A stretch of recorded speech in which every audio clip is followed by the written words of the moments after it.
Hi நான் ஷாம். நான் recent டைம்ஸ்ல நிறைய ரீல்ஸ்ல பார்த்துருக்கேன். பஜாஜ் வண்டி வந்து ரிலேபிளா இருக்காது, லாங் லைஃப் இருக்காது அப்படின்ற மாதிரி நிறைய பேர், அதாவது கரேஜ் வச்சிருக்கவங்களா இருக்கட்டும், ஒரு கஸ்டமரா இருக்கட்டும், ஏன் அப்படி சொல்றாங்க அப்படிங்கிறது எனக்கும் தெரியல. இந்த வண்டி தெரியும் உங்களுக்கு, பல்சர் 220. இந்த வண்டி 100% ஒரு இந்தியன் மேக், அதாவது பஜாஜோட மேக்னு சொல்லி எல்லாருக்குமே தெரியும்.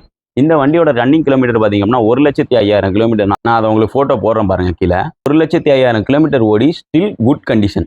எந்த விதமான ப்ராப்ளமும் இல்லை வண்டியில், நாய்ஸ் இல்லை, எந்த ப்ராப்ளமும் கிடையாது இந்த வண்டியில். ஆனால் கஸ்டமர் வந்து என்ன ஃபீல் பண்ணியிருக்காங்கன்னா வண்டி வந்து ஸ்மூத்தாக இல்லை அப்படி சொல்லி ஃபீல் பண்ணாங்க. அதுக்கப்புறம் நாமளாக தான் என்ன பண்ணியிருக்கோம் அப்படின்னா, வண்டி வந்து ஸ்மூத்னஸ் இல்லை என்ன ஒன்று ப்ரோ, 1,00,000 கிலோமீட்டர் வண்டி ஓடிடுச்சு, 1,00,000 கிலோமீட்டர்ஸ்க்குள்ள எந்தெந்த பார்ட்ஸ் மாற்றணுமோ அதெல்லாம் மாற்றுறது நல்லது அப்படி சொல்லி கஸ்டமருக்கு எஜுகேட் பண்ணி என்னென்ன பார்ட்ஸ்லாம் ரீப்ளேஸ் பண்ணியிருக்கோம் அப்படிங்கிறத அந்த வீடியோவில் சொல்கிறேன். First cylinder piston, timing chain, cam shaft, rocker arm, clutch plate assembly, timing chain tensioner, இவ்வளவு பார்ட்ஸ் இன்ஜினில் ரீப்ளேஸ்மெண்ட் பண்ணியிருக்கோம். இது மட்டும் இல்லாமல் fork top plate, T stem, fork racer, fork oil seal, rear shock absorber, அதுபோக ரியரில் வந்து பிரேக்கிங் கம்மியாக இருக்குங்கிறதுக்காக NS200ஓட டிஸ்க் பிளேட்டை இந்த 220ல நம்ம இன்ஸ்டால் பண்ணியிருக்கோம். பெட்டர் பிரேக்கிங் எக்ஸ்பீரியன்ஸ்க்காக ரியர் பிரேக் கேலிப்பரில் வரக்கூடிய பிஸ்டன் ஓரிங் கிட் ரீப்ளேஸ் பண்ணியிருக்கோம்.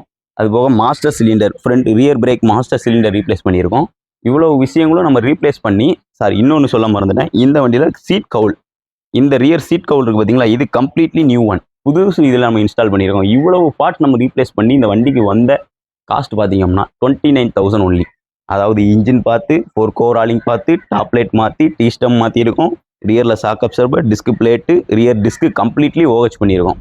இவ்வளோ ஒர்க்கும் பார்த்து நமக்கு வந்த லேபரோட, அதாவது என்னுடைய லேபரோட சேர்த்து வந்த காஸ்ட் பார்த்தீங்கன்னா 29,000, அதாவது 29,000 ரூபாய் தான் அந்த வண்டிக்கு வந்திருக்கு. இதை மாதிரி நல்ல ரிலேபிளான வண்டி எந்த வண்டி இருக்கும் நீங்கள் சொல்லுங்கள், இப்போ சொல்லுங்கள். பஜாஜ் எந்த விதத்தில் குறைஞ்சி போச்சு அப்படி சொல்லி இந்த வீடியோ வந்து எதுக்காண்டி பண்ணுறோம்னா, எனக்கு ரொம்ப வந்து ஒரு கஷ்டமாக இருந்துச்சு. அதே பஜாஜ் அப்படின்னாலே நல்ல ஒரு ரிலேபிள் இருக்காது, மொக்க வண்டி அப்படின்ற மாதிரி சொல்லும்போது நமக்குலாம் பார்த்தோன்னா, டேய் உங்களுக்கு என்ன தெரியும், நீங்கள் மொக்க வண்டி சொல்கிறீங்க, உங்களுக்கு காஸ்ட்டும் கம்மியாக இருக்கணும், அதே நேரத்தில் போட்டு நீங்கள் வண்டியை போட்டு பிறுன்னு பிறுத்து அடிச்சிருவீங்க, ஆனாலும் உங்களுக்கு ரிலேபிளாக இருக்கணும்னா அதுக்கு பஜாஜ் மட்டும் தான் இருக்குது. எப்படி சொல்லேன்னா, என் தம்பி Yamaha R15 வச்சிருக்கான். அந்த வண்டியிலலாம் 25,000 கிராங்க் பேரிங் அவுட் ஆயிடுச்சு. நான் ஃபோட்டோவே போட்டிருக்கேன், நான் உங்களுக்கு அதையும் ஃபோட்டோஸ் போடுறேன்.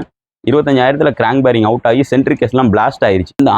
அது வந்து உங்களுக்கு வந்து நல்ல ரிலேபிள், ஜாப்பனீஸ் கம்பெனி நல்ல ரிலேபிள்னு சொல்லி நீங்கள் தோளில் தூக்கி வச்சுட்டு ஆடுறீங்க.